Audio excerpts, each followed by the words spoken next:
Corona से अब हिंदुस्तान को सावधान रहना होगा। चीन में पिछले 2 महीने से कोहराम मचा रहा कोरोना अब हिंदुस्तान में भी सिहरन पैदा कर रहा है। राजधानी दिल्ली में कोरोना का एक मरीज सामने आने के बाद इसकी दहशत दिल्ली से सटे नोएडा में भी फैल चुकी है। नोएडा में कोरोना की दहशत का पहला वार स्कूलों पर हुआ है। एहतियात के तौर पर नोएडा के 3 स्कूल बंद कराए जा चुके हैं और अब देश के अलग अलग हिस्सों में कोरोना के नए मरीज सामने आने शुरू हो चुके हैं।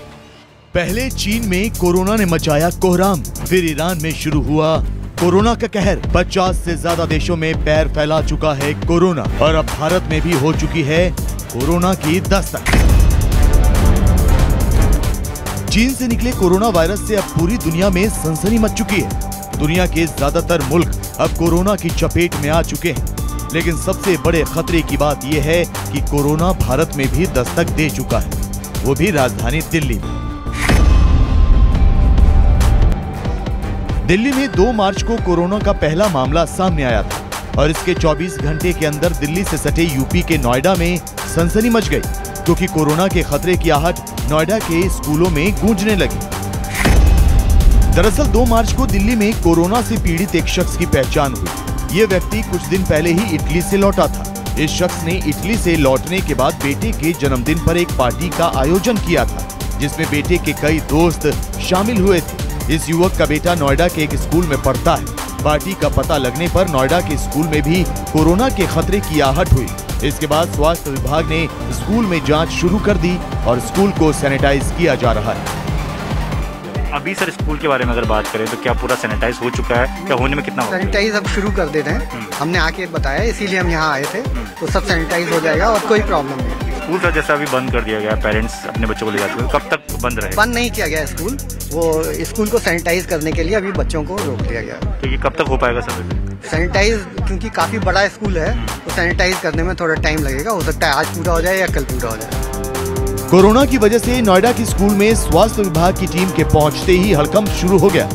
स्कूल ने सभी बच्चों के माता पिता को एक मैसेज भेजकर मामले की सूचना दी। इसके बाद माता पिता अपने बच्चों को लेने के लिए स्कूल पहुंचे। कल एक ईमेल आया था स्कूल से regarding the corona virus that they are taking many precautions about it, but उसके बाद आज सुबह हमने अपने बच्चे को स्कूल बस से भेजा।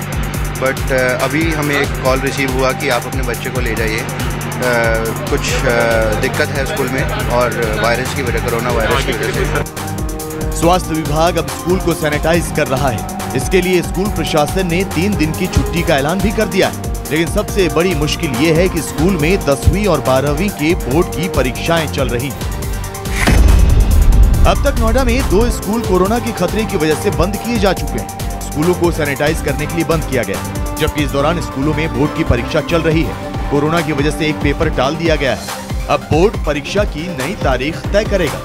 जो सीएमओ है, उनकी जो टीम है, वो इस वक्त स्कूल के अंदर है और कहीं ना कहीं उन छात्रों से बातचीत करी, उनको पेरेंट्स से बात करी, कुछ पेरेंट्स को भी बुलाया गया है, उनसे बातचीत की जा रही है कि उनका टेस्ट होना है और उनको ये समझाया जा रहा है कि किस तरीके से अगर उनको सिम्टम्स नजर आते हैं तो उन्हें क्या करना चाहिए। खासतौर पर ये कहा जा रहा है कि किसी बच्चे को सर्दी जुकाम या बुखार है, उसको फीवर काफ़ी ज़्यादा है, तो तुरंत डॉक्टर के पास जाएँ, अपनी जाँच करवाएँ। और ऐसे में पूरी जो सीएमओ की टीम है वो अंदर कोशिश ये कर रही है कि प्रशासन से बात करके पूरे के पूरे स्कूल को सैनिटाइज किया जा सके। अभी थोड़ी देर पहले जिस तरीके से सीएमओ की बातचीत हुई थी तो उन्होंने साफ तौर पर यह कहा था कि कल शायद स्कूल को बंद रखने के लिए कहा जाएगा या कि आज रात से ही इसको पूरा सैनिटाइज करने की कोशिश की जाएगी। कुछ पेरेंट्स यहां पर पहुंच रहे हैं अपने बच्चों को लेने के लिए, क्योंकि पेरेंट्स के अंदर भी काफी डर का माहौल है। लेकिन पेरेंट्स का ये कहना है कि फिलहाल स्कूल की तरफ से ऐसा कोई सर्कुलर जारी नहीं किया गया है कि कल स्कूल बंद रहेगा या कब तक बंद रहेगा।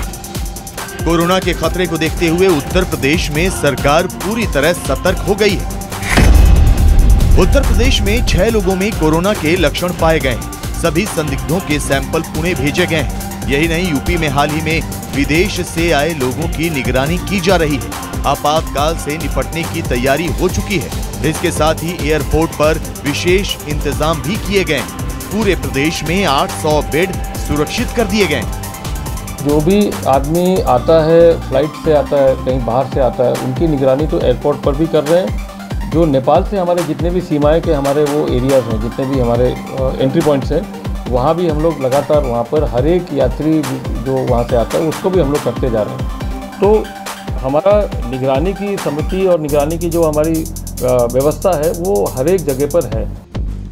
उत्तर प्रदेश के साथ साथ अब देश के कई हिस्सों में कोरोना वायरस जैसे लक्षण वाले मरीज सामने आ रहे हैं। हालांकि अभी तक सिर्फ 2 पीड़ितों में कोरोना की पुष्टि हुई है। अब तक उत्तर प्रदेश में 6 संदिग्ध लोगों की पहचान हुई है, जबकि राजस्थान में इटली से आए एक पर्यटक में कोरोना के लक्षण पाए गए। दिल्ली में एक और तेलंगाना में एक शख्स में कोरोना पीड़ित होने की पुष्टि हो चुकी है। भारत में कोरोना की आहट होते ही केंद्र सरकार भी पूरी तरह से सतर्क हो गई है। प्रधानमंत्री नरेंद्र मोदी ने खुद इससे जुड़ी जानकारी साझा की। कोरोना से लड़ने की तैयारियों की पूरी समीक्षा की गई है। संबंधित मंत्रालय और राज्य सरकारें विदेश से भारत आने वाले लोगों की जांच करने और उन्हें तुरंत स्वास्थ्य सुविधा देने के लिए मिलकर काम कर रही हैं। डरने की कोई जरूरत नहीं है, हमें मिलकर काम करने की जरूरत है। खुद को बचाने के लिए छोटे छोटे एहतियात जरूर बरतें। कोरोना की आहट को देखते हुए भारत सरकार ने अपने नागरिकों को चीन, ईरान, दक्षिण कोरिया और इटली जैसे देशों की यात्रा न करने की सलाह दी है। इसके अलावा भारत सरकार ने कई देशों के नागरिकों के लिए जारी वीजा रद्द कर दिया है। कोरोना वायरस दुनिया भर में कोहराम मचा रहा है। इस वायरस से अब तक 3000 से ज्यादा लोगों की मौत हो चुकी है।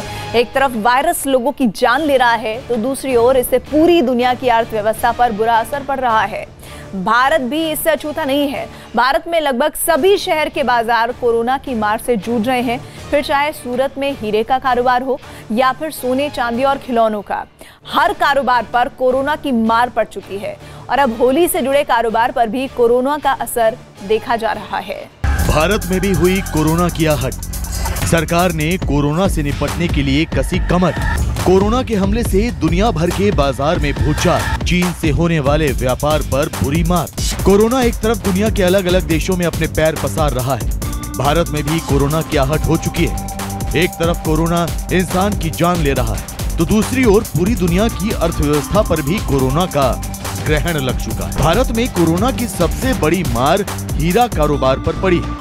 कोरोना की वजह से हीरा कारोबारी बुरी तरह परेशान है। वो हिसाब से अभी देखा जाए तो कोरोना वायरस से हमारी डायमंड इंडस्ट्री में बहुत बड़ा भूकंप आ चुका है। गुजरात का सूरत हीरा तराशने का दुनिया का सबसे बड़ा ठिकाना। सूरत के हीरा कारोबारियों पर कोरोना की जबरदस्त मार पड़ी। इसकी वजह है इस कारोबार का चीन और हांगकांग से जुड़ा हुआ। दरअसल दुनिया का 90% हीरा सूरत में तराशा जाता है। हीरे से जुड़ा 94% कच्चा माल सूरत से निर्यात होता है, जिसमें 37% सामान हांगकांग जाता है, जबकि 4% सामान चीन भेजा जाता है। हांगकांग में हीरे के बहुत से व्यापारी भारत के हैं। कोरोना वायरस की वजह से हांगकांग में कारोबार ठप हो चुका है और ज्यादातर हीरा व्यापारी भारत लौट आए हैं। चाइना और हांगकांग के अंदर अपना यहाँ से एक्सपोर्ट होता था और वहाँ से पेमेंट आता था, तो अभी अपना पूरा साइकिल ठप होकर अभी पड़ा हुआ है। तो जब तक ये कोरोना वायरस का जब तक दवा नहीं होगा, इसका कुछ इलाज नहीं होगा, वो कंट्रोल में नहीं आएगा, तब तक ये अपना इंडिया का डायमंड इंडस्ट्री पूरा अभी बिखरा हुआ ही रहेगा। ज्वेलरी का जो एक्सपो था वो भी पोस्टपोन हो गया है और ज्वेलरी का एक्सपो पोस्टपोन होने के रीजन से सबका व्यापार धंधा, खास करके का व्यापार धंधा अटका हुआ है। और व्यापार धंधा अटका होने से मेन कंडीशन अपना पेमेंट भी स्टॉप होगा और पेमेंट स्टॉप होने के बाद वो बहुत बड़ा इंडस्ट्री पे भारण आने वाला है। हीरा व्यापारियों का कहना है कि बाजार बंद होने से उनके बहुत से पेमेंट फंस गए, जिससे हीरे का कारोबार पूरी तरह से ठप हो सकता है। ऐसे में हीरा व्यापारियों की मांग है कि सरकार उन्हें कुछ राहत दे। कोरोना वायरस के डिटेक्ट हुआ है चाइना के अंदर, पूरे विश्व के अंदर उसकी नेगेटिव इम्पैक्ट क्रिएट हुई है। आज पूरे विश्व का एमएसएमई सेक्टर और बड़ी बिजनेस सेक्टर और सबको नेगेटिव इम्पैक्ट देखने को मिल रही है। कोरोना वायरस का कहर हीरे के कारोबार के साथ साथ सोने के कारोबार पर भी पड़ा है। ये है मुंबई में सोने की सबसे बड़ी मार्केट झावेरी बाजार। झावेरी बाजार पर भी कोरोना वायरस का कहर टूट पड़ा है। कोरोना के खौफ की वजह से लोग बाजार आ ही नहीं रहे। दुकानदारों के मुताबिक कोरोना के डर से लोग भीड़ भाड़ वाले इलाके में जाने से परहेज कर रहे हैं, इसलिए बिक्री में 60% की गिरावट हुई है।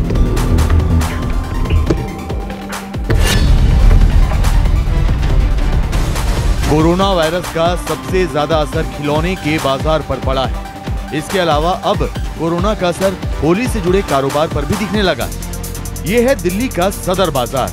ये बाजार चीन के माल से भरा रहता है। होली की पिचकारी और दूसरे सामान को खरीदने के लिए यहाँ हर साल भीड़ रहती है, लेकिन इस साल ऐसा नहीं है। दिल्ली के सदर बाजार में चीन के सामान की बिक्री में 80% की गिरावट आई है।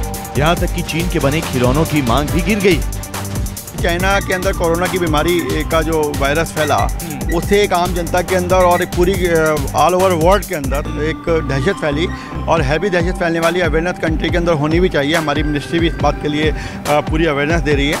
तो यहाँ पर जो चाइना के कलर्स आते थे, पिचकारियाँ आती थी, वो लोग नहीं परचेज कर रहे हैं। चाइना से जो पहले हमारे यहाँ माल आता था, उससे 30 और 40% का फ़र्क पड़ा है।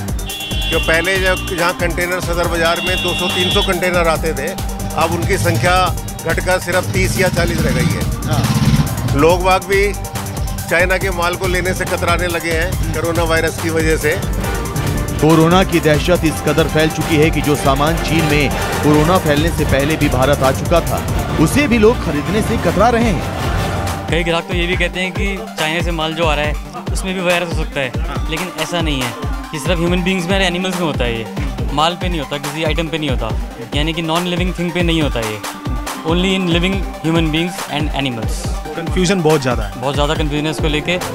कोरोना से हर तरह का कारोबार प्रभावित हुआ है, यहाँ तक कि पोल्ट्री इंडस्ट्री भी इससे अछूती नहीं है। चीन में कोरोना फैलने के बाद भारत में चिकन का कारोबार पूरी तरह से ठप होता जा रहा है। पोल्ट्री कारोबारियों के मुताबिक बिक्री 80% से ज्यादा गिर गई है, जिससे एक महीने में 1700 करोड़ का घाटा हो चुका है। इसका पोल्ट्री सेक्टर में बहुत ज्यादा असर पड़ा हुआ है, क्योंकि सोशल मीडिया में कुछ असामाजिक तत्वों द्वारा कुछ अपने निजी स्वार्थ के लिए कोरोना वायरस के बारे में ऐसी गलत जानकारी दी गई कि आदमियों को डर लगने लगा कि कोरोना वायरस से हमारी कोई दुर्घटना हो सकती है, इसलिए लोगों ने चिकन खाना बंद कर दिया। इसके कारण हमारी पोल्ट्री असल में बहुत सेल ड्रॉप हो गया, लगभग 80% सेल कम हो गया है, जिसके कारण पोल्ट्री इंडस्ट्री बहुत क्राइसिस में है। चीन में फैले कोरोना वायरस का असर दवाओं के बाजार पर भी पड़ा है। भारत में इसकी वजह से बुखार की सबसे ज्यादा इस्तेमाल होने वाली दवा पैरासिटामोल के दाम बढ़ रहे हैं। खासकर चीन से आयात होने वाली पैरासिटामोल के दाम तेजी से बढ़ रहे हैं। एक अनुमान के मुताबिक अब तक चीन से आयातित पैरासिटामोल के दाम में 40% तक इजाफा हो चुका है। भारत चीन से दवा बनाने का 70% सामान लेता है, लेकिन कोरोना की वजह से चीन से कच्चा माल नहीं आ पा रहा। इस तरह कोरोना की वजह से भारत के दवा कारोबार पर असर पड़ रहा है। ये जो कोरोना वायरस आया है चाइना में, उससे हमें सामान माल रॉ मटेरियल मिलने में बहुत दिक्कत आ रही है, और इससे दवाई कीमतें काफ़ी बढ़ने के आसार हैं, और इससे काफ़ी समस्या पैदा हो रही है, और उम्मीद है कि दवाई की रेटें काफ़ी बढ़ जाएगी आगे जाके। स्टॉक 1-2 महीने का ही रहता है, और आगे काफ़ी दिक्कत आने वाली है। कोरोना की वजह से जहां एक तरफ लोगों की जान जा रही है, वहीं दूसरी ओर इससे अर्थव्यवस्था भी प्रभावित हो रही है। दुनिया भर के शेयर बाजार गिर चुके हैं और कारोबार ठप होने से लाखों लोगों की नौकरी पर संकट आ गया है।